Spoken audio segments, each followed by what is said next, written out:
যারা গ্রামে থাকি মনে করতেছেন যে আসলে মনে হয় শহরে খুব গরম বা রোদ উঠতেছে, কিন্তু আসলে তা না। আসলে এরকম নয়। আমাদের ঢাকা শহরেও আজ মনে হয় মিনিমাম হলো 10 দিন থেকে রোদ ওঠে না, 10 দিন থেকে।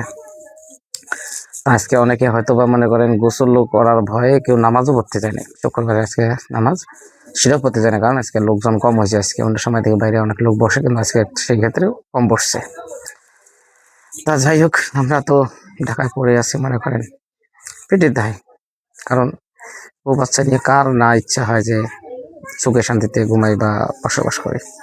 তো আমাদের বউ বাচ্চা নিয়ে এখানে থাকা মানে হচ্ছে না, তাই প্রকৃতি সে বাড়িতে মারা দিচ্ছে, ছেলে মেয়ে ওখানে পড়তেছে। আসলে আর কতদিন ভাই, 17 বছর, 10 বছর, 15 বছর এরকম করতেছি, কিন্তু একটা মনে হয় অতাহ্য এসে গেছে। আমাদের মন চায় যে একটু দেশে যা, দেশের বাড়িতে যা ঘুমাই বা বউ বাচ্চা নিয়ে থাকি, আর এগুলো করতে ভালো লাগে না। কিন্তু তারপর করা লাগে কে, চারটে ডাল ভাত খাওয়ার কারণেই মনে করেন ঢাকা শহরে পড়ে আছি। এরকম মনে করেন নাইট করতে হয়, এই যে ঠান্ডা কোন কোন শীত, সারা রাত জায়গা থেকে চলাফেরার মধ্যে কাজ করতে হয়, ডিউটি করা লাগে হয়, ডিউটি করতে হয় শুধু সে কারণে, ফ্যামিলির কারণে।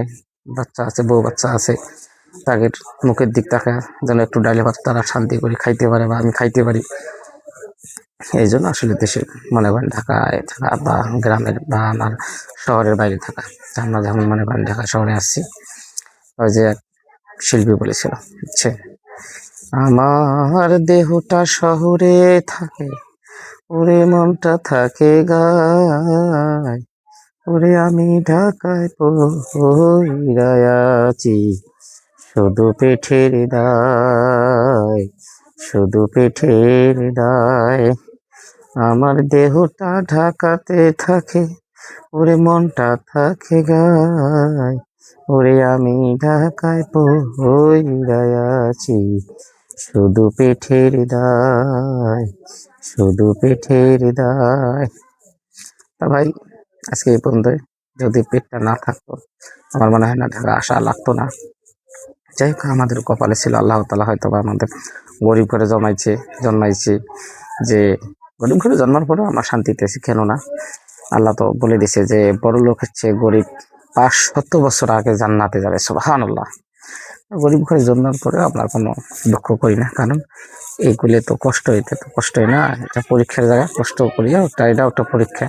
ধৈর্যশীল আমরা, ধৈর্য ধারণ করতেছি, এই যে কষ্ট করতেছি, হয়তো বা আমাদের স্ত্রীগণ বোঝে না, মনে করতেছে না সুখে শান্তিতে দিন কাটাইছে। আসলে তা না।